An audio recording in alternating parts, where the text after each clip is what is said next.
नोएडा के sector 93A में मौजूद real estate company Supertech emerald के ट्विन टावर्स को 28 अगस्त 2022 को जमींदोज कर दिया गया। दोनों टावर्स को गिराने में 3500 किलो से ज्यादा बारूद का इस्तेमाल हुआ और सिर्फ 9 सेकंड्स में पूरी इमारत अपनी ही जगह पर गिर गई। इन दोनों गगनचुंबी इमारतों को क्यों ढाया गया, किस तकनीक का इस्तेमाल किया गया, पहले इस तरह के डेमोलिशंस कितना सफल रहे हैं, आज हम इन्हीं सब सवालों के जवाब तलाशेंगे।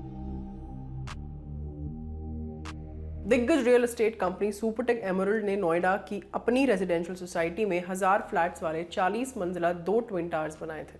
निर्माण में अनियमितता बरते जाने की खबर सामने आई। जांच हुई तो दोनों टावर्स का कंस्ट्रक्शन मानकों के मुताबिक नहीं मिला, जिसके बाद साल 2014 में इलाहाबाद हाईकोर्ट ने टावर्स को गिराने का आदेश दे दिया। हाईकोर्ट ने इस ऑर्डर को नोएडा अथॉरिटी और सुपरटेक दोनों ने सुप्रीम कोर्ट में भी चैलेंज किया था। इस दौरान तमाम जांचें हुई, सरकारी अधिकारियों की मिली भगत की बात भी सामने आई, जिन पर कार्रवाई भी हुई। सोसाइटी बनाने के लिए ग्रीन बेल्ट की जमीन पर अवैध कब्जे का खुलासा भी हुआ।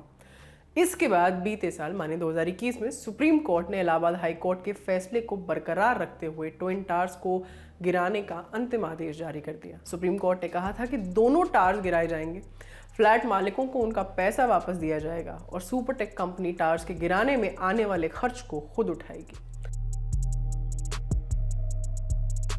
कुछ साल पहले तक ऐसी ऊंची इमारतों को गिराने के लिए ऊंची जेसीबी जैसी मशीन्स का इस्तेमाल होता था और टॉप फ्लोर से नीचे तक एक एक मंजिल को तोड़ा जाता था। साल 2010-11 में न्यूजीलैंड में आए भूकंप के बाद क्षतिग्रस्त हुई ऊंची इमारतों को तोड़ने के लिए इंग्लैंड से लाई गई 200 फीट से भी ज्यादा ऊंची इन्हीं मशीन्स का इस्तेमाल किया जाता था।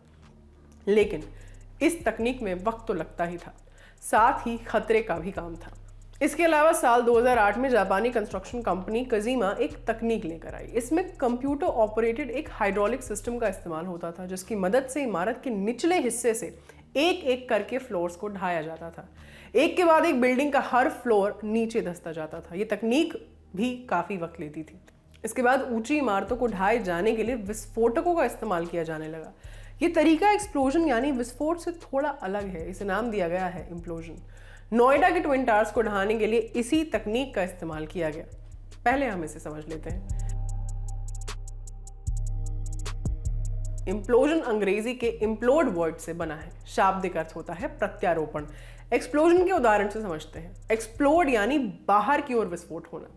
विस्फोट होने के बाद चीजें बाहर की ओर फैलती हैं। इम्प्लोजन का अर्थ है एकदम उल्टा, चीजें अंदर की ओर आती हैं।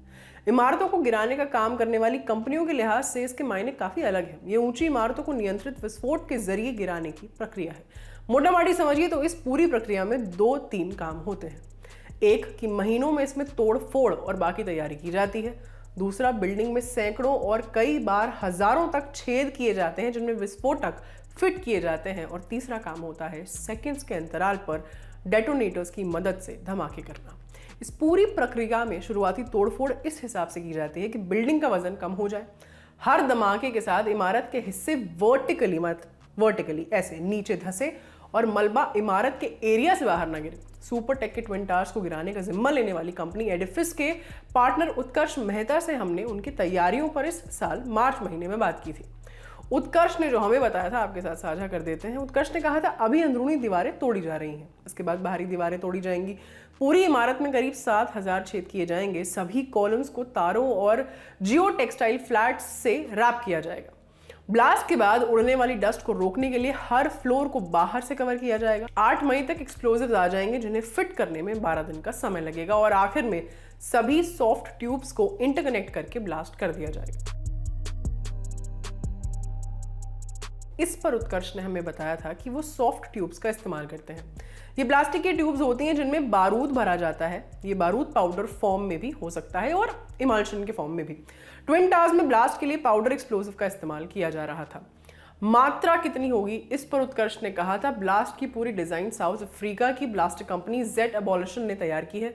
उन्हीं की निगरानी में हम इस महीने या अगले महीने ट्रायल ब्लास्ट करेंगे, जिसके बाद साउथ अफ्रीकी इंजीनियर्स तय करेंगे कि उन्हें हर सॉफ्ट ट्यूब में कितने ग्राम बारूद का इस्तेमाल करना है। कुल मिलाकर करीब 4000 किलोग्राम विस्फोटक की जरूरत पड़ेगी। इम्प्लोजन तकनीक का इस्तेमाल ऊंची इमारतों के अलावा इंडस्ट्रीज की चिमनीज, सुरंगों और पुलों को ढहाने के लिए भी किया जाता है। कंट्रोल डिमोलिशन की इस तकनीक के दो फायदे हैं। एक कि ऊंची से ऊंची इमारत की पूरी तरह जमींदोज होने में सिर्फ 8 से 10 सेकंड का वक्त लगता है। दूसरा कि इससे दूसरी पुरानी तकनीकों से ज्यादा सुरक्षित माना जाता है। एनडीटी टेस्ट, इम्प्लोजन टेक्नोलॉजी से इमारतों को ढहाने से पहले 2 टेस्ट किए जाते हैं। पहला होता है नॉन डिस्ट्रक्टिव टेस्टिंग, एनडीटी। इस टेस्ट में बिना कोई तोड़फोड़ किए इमारत के बारे में कई इंपॉर्टेंट चीजें पता की जाती हैं। मसलन उसकी मजबूती, इस्तेमाल किया गया बिल्डिंग मटेरियल, पिलर्स वगैरह के जॉइंट्स की लोकेशन वगैरह। साथ ही इस टेस्ट से ये भी पता चलता है कि डिमोलिशन के लिए कितने फोर्स की जरूरत पड़ेगी। और दूसरा टेस्ट होता है जीपीआई यानी ग्राउंड पेनिट्रेटिंग रडार टेस्ट। इसे एक तरह से बिल्डिंग का एक एक्सरे स्कैन आप मान लीजिए। बिल्डिंग के अंदर बिछी पाइपलाइन, बिजली के तार और वाटर टैंक्स वगैरह की सटीक लोकेशन इसी टेस्ट से पता चलती है। ट्विन टावर्स की बात करें तो एडिफिस ने ब्लास्ट का पूरा एक्शन प्लान तैयार किया था, जिसके मुताबिक टावर्स में अलग अलग 10 फ्लोर्स पर एक्सप्लोजिव चार्जेस लगाए जाने थे। धमाके के वक्त वाइब्रेशन कम करने के लिए भी बंदोबस्त किए गए थे। इस वक्त सिर्फ 5 लोग बिल्डिंग के आसपास होंगे। पूरे वक्त आसपास की सोसाइटीज और पार्श्वनाथ प्लाजा से लोगों को 5 घंटे के लिए इवैक्यूएट किया गया था। आसपास की सड़कों पर भी किसी को आवाजाही की इजाजत नहीं थी। इस पूरी प्रक्रिया के दौरान सुपरविजन के लिए 10 विदेशी इंजीनियर्स बुलाए गए थे, जिनमें से 2 धमाके के वक्त बिल्डिंग कैंपस के आसपास ही थे। पूरी प्रक्रिया की निगरानी का जिम्मा रुड़की के central building research institute CBRI को सौंपा गया था, जबकि अगले 2 महीनों में मलबा हटाने का काम नोएडा अथॉरिटी और एडिफिस इंजीनियरिंग मिलकर पूरा करेंगे। घने बसे इलाकों में ऊंची इमारतों को गिराने के लिए सरकारी इजाजत मिलना आसान देखिए नहीं होता। बिल्डिंग के आसपास की इमारतों को धमाके और मलबे से बचाना भी एक बहुत बड़ी चुनौती है। मिसाल के तौर पर न्यूयॉर्क में 187 मीटर ऊंची सिंगल बिल्डिंग में 47 फ्लोर्स थे। धमाके में पूरी बिल्डिंग 10 मीटर की गोलाई में ध्वस्त की गई थी। और भारत में इससे पहले केरल के मराडू टावर्स को भी इम्प्लोजन ब्लास्ट से ही ढहाया गया था। मराडू टावर और उसके सबसे नजदीक की बिल्डिंग्स के बीच की दूरी सिर्फ 8 मीटर की थी, जबकि नोएडा के ट्विन टावर्स के करीब 9 मीटर पर दूसरी बिल्डिंग है। इसीलिए सावधानी जरूरी थी। इम्प्लोजन टेक्नोलॉजी का इस्तेमाल करके अभी तक सबसे ऊंची इमारत JL हडसन गिराई गई है। 29 मंजिला और कुल 439 फीट ऊंची ये इमारत अमेरिका के मिशिगन में थी। हालांकि ये प्रक्रिया सिर्फ एक बम धमाका करने जितनी आसान नहीं होती है। वैज्ञानिक आधार पर इसका पूरा स्ट्रैटेजिक ब्लूप्रिंट तैयार किया जाता है।